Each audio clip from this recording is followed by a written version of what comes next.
Dober dan. Jaz sem prišla do vas, zato ker me zanima ena informacija.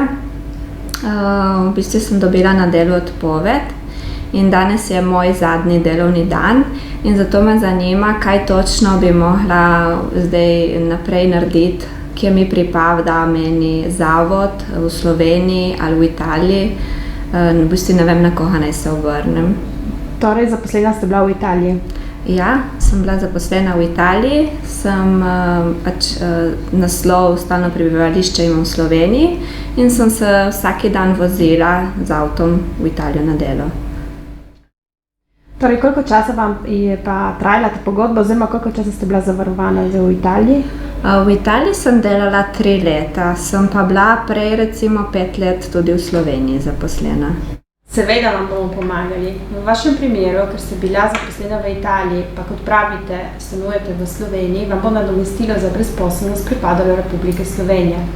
Glejte, imate 30 dni časa, da lahko vložite zahtevek za nadomestilo in to pri pristojnem zavodu Republike Slovenije za zaposlovanje.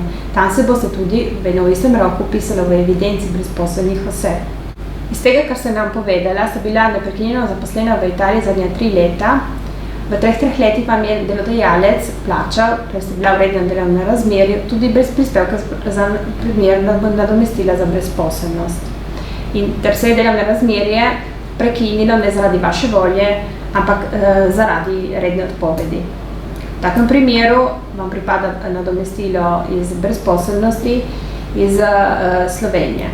Trajanje italijanskega zavarovanja, koliko je bila povprečna plača in razlog prenehanja delovnega razmerja bo razvidno iz UN obrazca. UN obrazec ga bo izpolnil INPS, ker je pač bilo plačano vaše zavarovanje.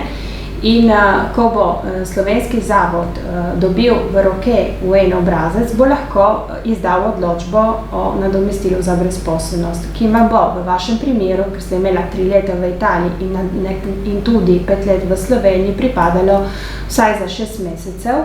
Višina nadomestila je sicer vezana na maksimalne in minimalne zneske, pripada vam pa 80% plače v prvem tromesečju, nato se recimo ta procent naknadno zmanjša.